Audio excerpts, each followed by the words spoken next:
Physician Pre-Sentence Report Service. Today, I'm going to discuss how important preparation is for your pre-sentence interview. And this YouTube is taken from Sentencing Law and Policy, that blog, which is by a law professor named Douglas Berman over here.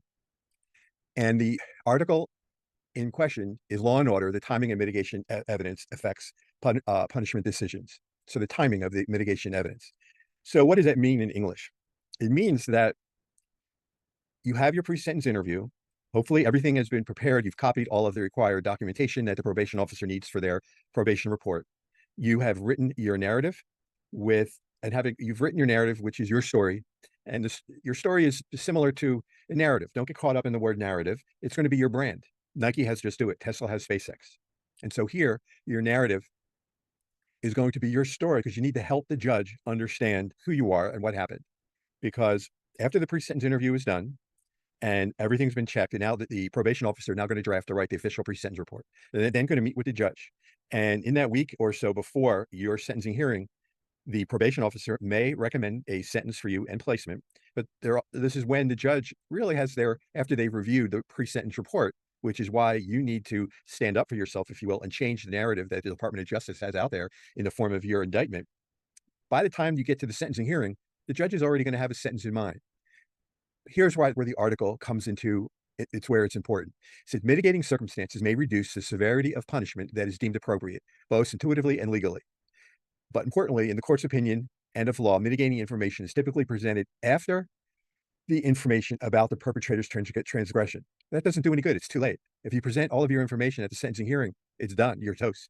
And so in the two studies that were done here, presenting evidence about the perpetrator's background before or after the violation influenced how severely U.S. participants were punished punished perpetrators. And so what they learned is that where there's evidence about the perpetrator's mitigating circumstances, which is why you want to draft your narrative, which is your story, these mitigating circumstances reduce punishment only when it was presented before the evidence about the perpetrator's violation. And so this is why it's important for you to have all of this information into your probation officer 1 to 2 weeks before you have your interview. And that's because probation officers are overworked, understaffed, and have no time. And so if you can, in an organized manner, provide all the information that the probation officer has requested regarding copies of all the documents that are needed, plus you've taken the time to write your narrative, which is your story, which is your brand. For Nike, their brand is Just Do It. For Tesla, their brand is the car and then SpaceX. All the cars on the road, everywhere you drive around, all these cars, Chevrolet, Nissan, they all have brands. Well, your brand up until this point is going to be your indictment. And here is where your chance is, through the writing of your story or your autobiography called your narrative, can impact the judge when he makes that decision, your sentencing decision. And so the actual article of this paper is here. Law and Order, the Timing of Mitigation Evidence affects punishment decisions. It's a long article. I'm not going to go through the whole thing, but it is available. It's available on my website. It's available. If you contact me, I can send you a copy. But the thing is that if you Google it, this is what made it important enough to be published on May 4th, 2023, which is not that long ago. And so this is an article that I wrote based on that particular article, Sentencing and Law Policy. And as I said, it's only helpful when it's presented before the evidence about the perpetrator's violation. And the only time really to do this is before you meet with the probation officer, because that person is going to be your first point of contact. So let's go through as I read some of this with you. And here's my title when I did it. The narrative provided, as I said, 1 to 2 weeks before the pre-sentence interview. Now it will be included in the pre-sentence report, and it's considered under seal. So why is that important? Your pre-sentence report going forward is going to be everything about you criminally that brought you into the criminal justice system. And so it's going to be read by all of your stakeholders. So who and what are stakeholders? Your stakeholders are going to be individuals that are responsible for you pretty much for the rest of your life. But for now, it's going to be through the incarceration system, which is going to be first the probation officer that writes your pre-sentence interview, takes in the information for the pre-sentence report and for their probation report, and then drafts the pre-sentence report. The next stakeholder is going to be your judge. Now, at the same time, your attorney is your stakeholder, but they don't know anything about you except about your background and things that occurred to you since you were a child through till today, or what caused you to be in this position where you are found guilty of a felony. So the only way for you to begin to influence your attorney or let them get to know you better is through your narrative or your story, your biography. It's going to then be the prosecutor. Well, the prosecutor, they know what they know. And a lot of prosecutors, essentially, they want a conviction. And you can't blame them. There are those that want to go into politics after this. There are those that want to go into white collar criminal defense. And so the more convictions they get, the better they look. Department of Justice is another stakeholder. They want to make sure you go to jail. Your judge is another stakeholder, and they're casting the final decision. It's probably the most important, because if they have a sentence already in mind, you can help change their mind a bit. Now, for transparency's sake, while I'm a practicing physician now, my license is active. I had a felony in 2006. At the time, I didn't know what a narrative was. I didn't know what a reentry plan was. I had no idea about character reference letters, although I had some. And so I'm grateful, but I was able to get my license back to practice in 2010. And it was then I decided that preparation is important and knowledge, because with the two of those, I was totally unprepared for the criminal justice system and entering the Federal Bureau of Prisons. I don't want you to be that far underwater. And so having everything in the pre-sentence report, now it's considered under seal. That means that this is going to follow you. And only the people that are going to be responsible for your future are going to get to read it. But they will profile you to a degree. Before you get into prison, you're going to, where you are placed and designated is dependent on people you will never meet. And is the Federal Bureau of Prisons administrative offices in Grand Prairie, Texas. And they will place you. Then you get into prison and you're going to have a warden, a case manager, a counselor, a unit team. They're all going to read this. And they're going to unfortunately profile you for maybe not to the strictest definition, but they are seeing new people come in under their purview as inmates, if you will. And they may have become jaded as to everyone they meet before they actually get to meet them and get to know them. They may just think everyone's a criminal and everyone's there because they did something wrong. And you may not think you belong in jail, and your family may not, and I may not. But unfortunately, none of that matters, because right now you admitted guilt or you were found guilty. And so everything you do has to be done through the eyes of those who are judging you and who have to decide what you do with your future and how fast you can get through the system, how successfully you can get through the system, and how quickly you can get out. But I will tell you that there are many parts to this, and it's not as easy as just getting in and getting out. So I'm going to go through this. Sentencing Law and Policy was the article I just showed you. And the study provided more validation for the personal narrative. It's written by you, but it needs to be guided. In other words, you have to have people around you that can reread it and proofread it for you, that have experience in writing and telling stories. They work for the press, they're a family member, or you have a mitigation person with you who has done this before for other individuals as they face their sentencing hearing. And then, as I said, provided to the probation officer 1 to 2 weeks before the pre-sentence interview. And now that it's going to be under seal, it's going to be read by all your future stakeholders, which I've already noted. In addition to your narrative, it's a release plan. Release plan is important. Again, I wish I knew all of this ahead of time, but I did not. And so the release plan, what are you going to do to not reoffend? I mean, initially, your judge is going to want to ask you in the sentencing hearing, what's your plan not to come back to the courtroom? But you need to have a plan, because through the narrative and your release plan, you need to accept responsibility for what you've done, have remorse for the victims that you've created, and be able to know that you have to change your ways. And you may have not realized it through the length of time since right after you were first indicted up until now. You may have taken time to realize that you did wrong, and that you need to change your ways, and you need to make things right for the victims first, for the community, family members second, for the court, and then for yourself last, because you owe it to all of them. And if you get that out of order and you put the victims last, the judge is not going to be a happy person. So this is the release plan, because the judge will want to know this. And if you have it woven into your pre-sentence report, then all the better. Then you need letters, character reference letters. But these are letters that attest to your character, people who have known you a long time. And they're not letters that say you don't go to jail or you shouldn't be sentenced or there's too many people in prison. We all know all this to be true. But it has to be people that have known you, that can attest to some good works that you have done in the community over the years. They don't have to be wealthy. They don't have to be in politics. They can be a neighbor, a teacher, but someone where, you've mowed the lawns in the heat of the summertime to your neighbors. You shovel their snow, in the wintertime. However the character letters are worded, it has to be regarding your character. I had some come from me that I didn't ask for, but it was actually great character letters from colleagues and from a dean of a medical school.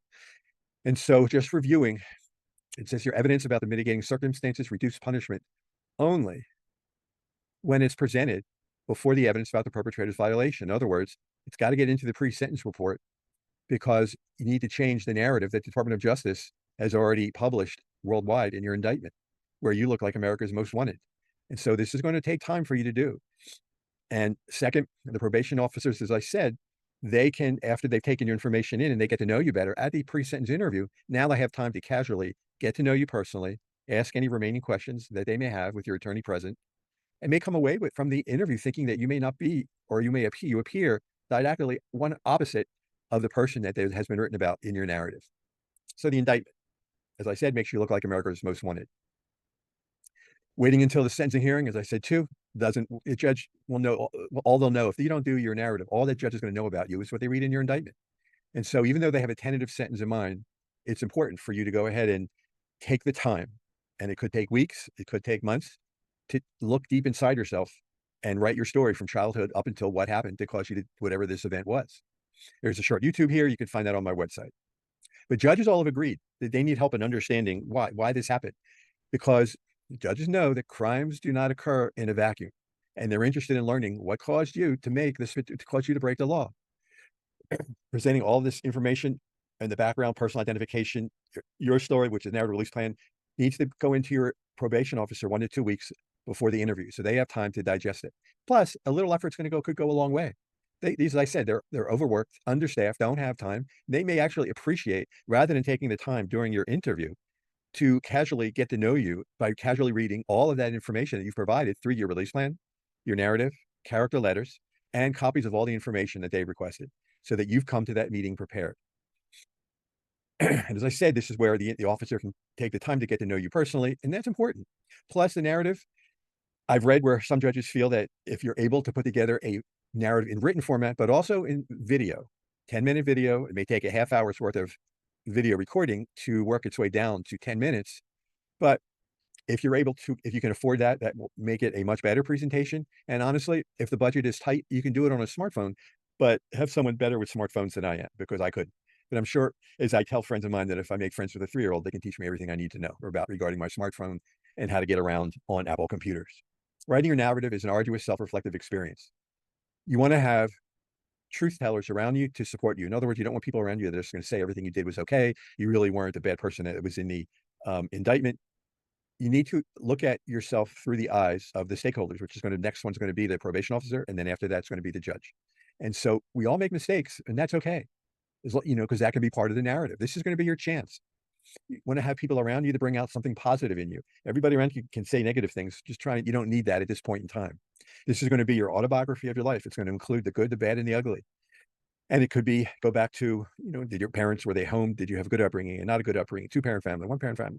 So, all through your education, growing up until the point where you actually got indicted. Enablers are going to make you feel good for the moment. In other words, people around you that are going to tell you you're a good guy, it's not a big deal, and this is wrong. That's going to be great, but it's not going to help you in the long run.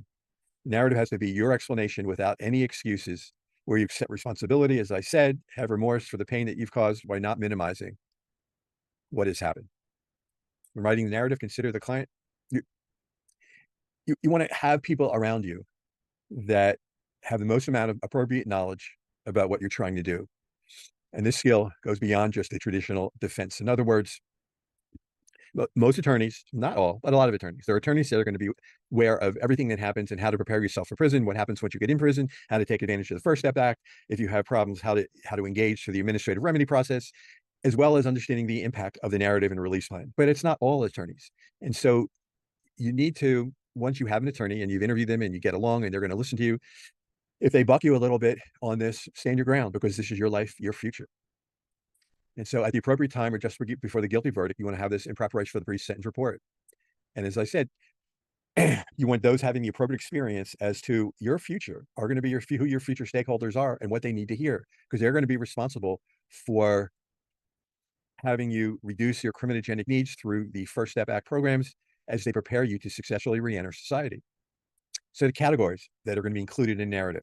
Mind you, there's individual questions through the pre-sentence report and their probation report that they fill in. But if you cover all of this in written format, where you've woven the narrative and then the release plan, character letters, this will answer all the questions that they need to know before you ever meet, so that your probation officer's first meeting you is not going to be, well, maybe from the indictment. Now they're going to hear your side. They're going to know the nature, circumstances. Why did you do this? How did you get involved?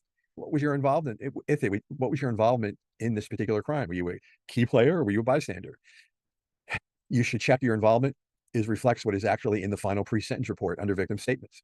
History and characteristics. Here you need to include, you want to include your remorse, the fact that you accept responsibility and you feel bad about what happened.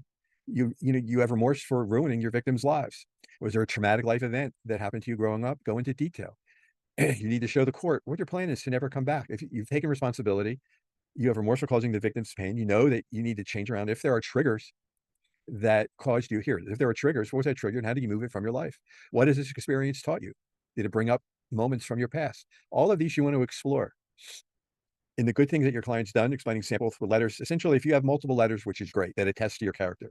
If you have a letter from someone who's willing to employ you after you get released, that's a key letter. That's a great letter, and you want to definitely include that before your pre-sentence interview.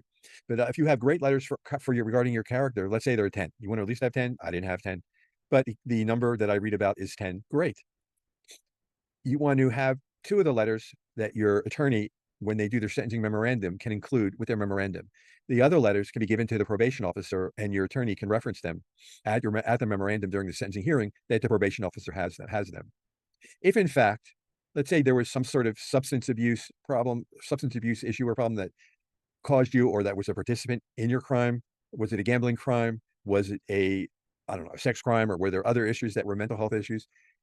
If you have induced, if you started to work, if you started before the indictment, after the indictment, before the pre-sentence interview, whenever that was, and you started, let's say, on your own taking classes for Narcotics Anonymous, Gamblers Anonymous, Alcoholics Anonymous, or you had therapy, you need to have copies of proving that from each of those organizations, narcotics, alcohol, gamblers, or a treatment note or a note from your therapist that should go into be part of the pre-sentence interview, into the pre-sentence report, because it shows that you're already on your own without anyone else telling you to do so. You're already started working on your crime to change your ways, which is part of that release statement. What are you going to do to change? If there is, for some people, it can be months to years before you're sentenced. In that time, please be doing something, whether you're the CEO of a multi-billion-dollar company or you were just, working a regular job. You want to either have a history of volunteering and then have documentation to that. You want to, if you're working and you got a job, you're a CEO, but you're delivering pizza, you want to have pay stubs to verify that. And also if you have a big restitution, whether it's in the hundreds of thousands or millions of dollars, if you put away $25, $30 a week, if you can, whatever it is better than nothing. Even though it appears small, by the time you get to sentencing, if you take it out of that bank account and provide it to the court on that day, it can all show the judge that you are sincere about doing what you can to change. If you have a professional license, mine was lost. I mean, I didn't know to include that into my pre-sentence interview or even to bring it up at sentencing. The judge asked me if I had anything to say. I just looked at him. I said, I'm sorry, but that was wrong. I just wasn't prepared. Should your professional license be lost, include how this result in loss of a loved career and doing good by others and income. But you're still looking into other options because, as far as employment, you're not depending on that. And incarceration is temporary. Life will go on with strategic planning. So here, consider the short YouTube. Again, you can find this on the website, but consider the short YouTube before writing your narrative. Simply speaking, this is your autobiography. As I said, Nike's brand is Just Do It. Tesla has SpaceX. Yours, it was your narrative was your indictment. Now it has to be your story and your experiences that brought you to this point in your life. You need to help the judge understand who you are. It also includes, you go into detail about your familial history. Are you married? You have kids? Are there parents' responsibilities? Are you the sole caregiver? Are you caring for kids and parents in the same household? Your physical condition needs to be medically documented, and I'll go into this: back, hip, shoulders, etc. Your medical and physical health and your emotional health, you need to include everything, all medical copies of all medical records. That would be all blood tests, labs, surgery reports, pathology reports, after surgery, diagnostic tests. This would be X-ray, CT, MRI, ultrasound, PET scans, all of these, and you can get them. They'll be in written format, but it'll be helpful also. They'll provide them to you on a CD format or maybe even a flash drive. You need prescriptions, not only for medications, but for medical devices.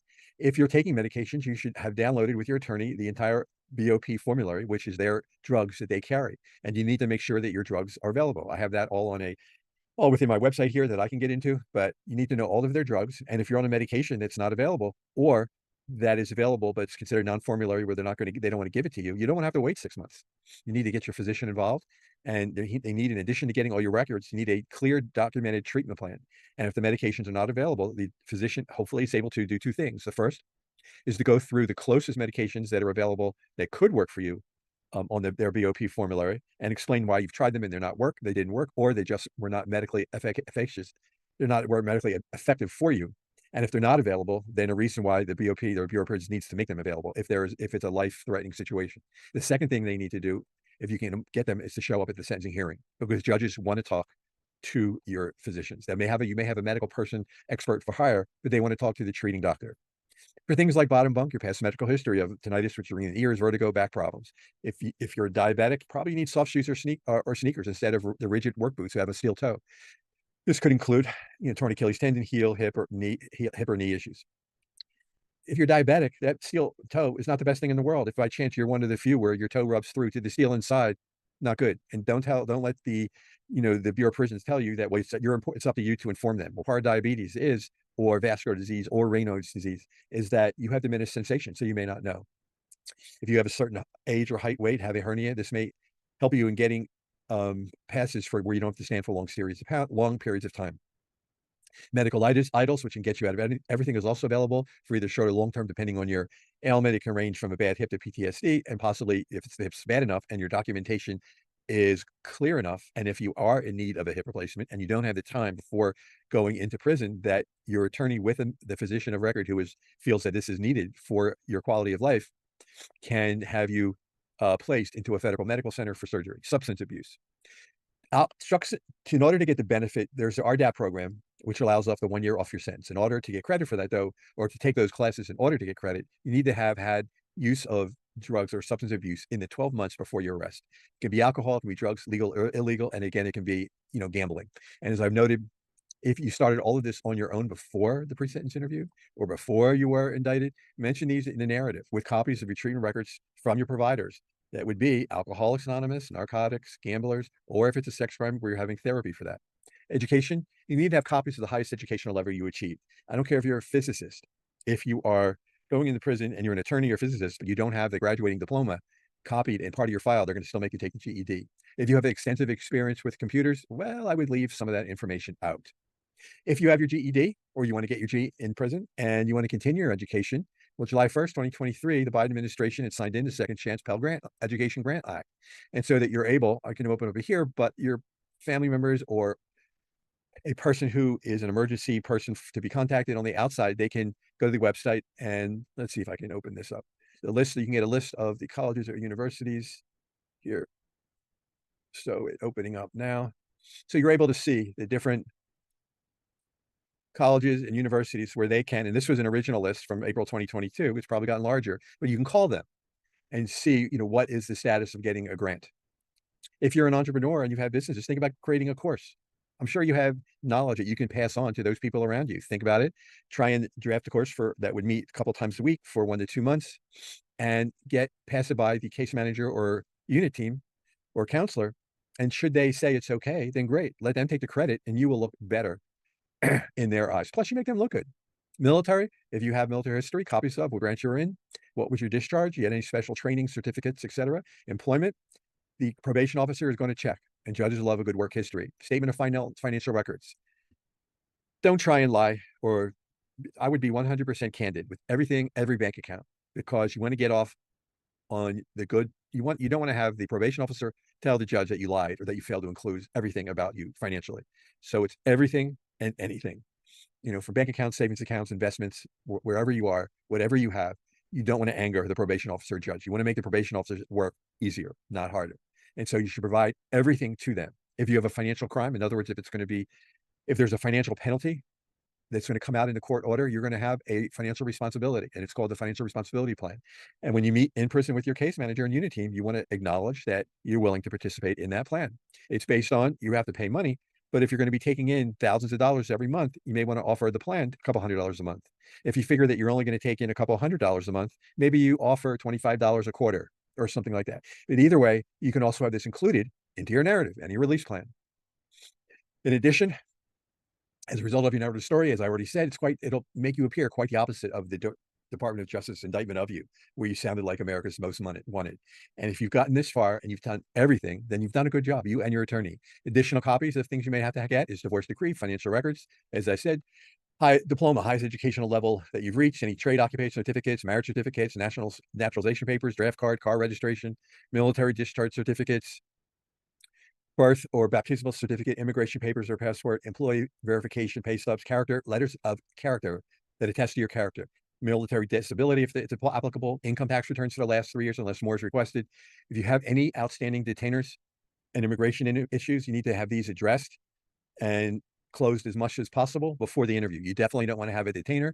And if it's an immigration type issue, if you have everything done appropriately up front for your probation officer and you have an uneventful time when you're in prison and you get out early on the First Step Act, the judge might not require you to be deported. I'm not saying it yes or no. I don't know. I'm not a lawyer. I'm not a judge. I'm just saying if you can do everything that you can up front, then it puts your best foot forward. Proof of residence, rent, receipts, property, mortgage, etc., etc.